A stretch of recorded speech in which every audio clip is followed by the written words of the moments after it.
এই মানুষ একবেলা দিলে খাইতে পারবেন সে আশাটুকু নিয়ে যেন আপনার বসে না থাকতে হয়, সেইটা যেন প্রত্যেক দিন আল্লাহর কাছে যেন না চাইতে হয়, সেই ব্যবস্থাটা যেন আমরা করে দিতে পারি। অনেক দানশীল ব্যক্তি আছেন, হয়তোবা আমি জানি না ভিডিওটা কারো চোখে পড়বে কিনা, তার জন্য যদি আপনারা কিছু হাঁস মুরগির ব্যবস্থা করতে পারেন, বাকি এই ছাগলের বাকি একটা গরুরও যদি ব্যবস্থা করতে পারেন, এটা আমার ব্যক্তিগত জায়গা থেকে, উনি কিন্তু কিছু চায় না সরাসরি, ঠিক আছে, উনি কিন্তু বলছে যে যা করছেন সেটাই অনেক। তো আপনারা যদি এগুলোর ব্যবস্থা করতে পারেন, আমার মনে হয় যে সেই সন্তানটা নিয়ে ভালোভাবে একটু জীবনযাপন করতে পারবে। আর 10টা মুরগি 10টা হাঁস কিনে দিলেও সে হয়তোবা সন্তানের প্লেটে একটা ডিম তুলে দিতে পারবে। এখন মনে হয় ওনার সন্তানকে উনি একটা ডিমও খাওয়াইতে পারে না, আমার ধারণা কি ঠিক কিনা? জি। তো গতকালকে কি রান্না করেছিলেন? শাকভাজি করেছি। শাকভাজি? জি। এর আগে যেদিন আসছিলাম সেদিনকেও শাকভাজি ডালভাজি, এইভাবেই কি সংসার চলে? জি। এইটাই আসলে অনুরোধ করতে চাই যে কয়টা যদি হাঁস মুরগিরও আপনারা ব্যবস্থা করে দেন, তাহলেও মনে হয় উনি ওনার সন্তানকে একবেলা ডিম ভাত খাওয়াইতে পারবে। মাছ ভাত আর মাংস ভাত তো বিলাসিতা, তো আর ওনার তো ইনকাম করার কেউ নাই।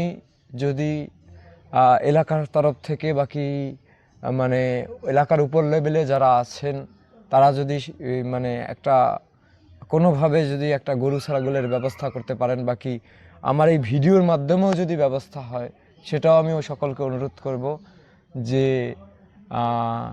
ফারাবি ওনার বিষয়টা নিয়ে আমি এই যে তোমাদের বোরহানুদ্দিন এলাকার যে উপজেলা প্রশাসক আছে টিওনো মহোদয়, ওনার কাছে কি যেতে পারি? আপনি চিন্তা করেন না, আপনার ঘর করার আগে আমি একবার আসছি, ঘর করে দেওয়ার পরে আজকে আসছি, আমি আর একবার আসবো।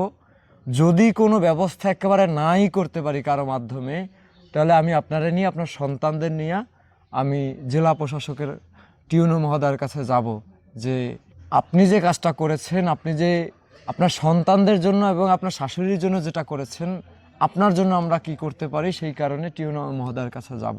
এরপরে আমি আর একবার আসবো। আপা আপনি দোয়া করেন যারা এই ঘর করে দিয়েছে, আর দোয়া করেন আল্লাহর কাছে চান যাতে আপনার একটা সুন্দর ব্যবস্থা হয়ে যায়, আপনার যেন এই মানুষ একবেলা দিলে খাইতে পারবেন সে আশাটুকু নিয়ে যেন আপনার বসে না থাকতে হয়, সেইটা যেন প্রত্যেক দিন আল্লাহর কাছে যেন না চাইতে হয়, সেই ব্যবস্থাটা যেন আমরা করে দিতে পারি। তাহলে ভালো থাকেন আর সন্তানদের দিকে খেয়াল রাখেন।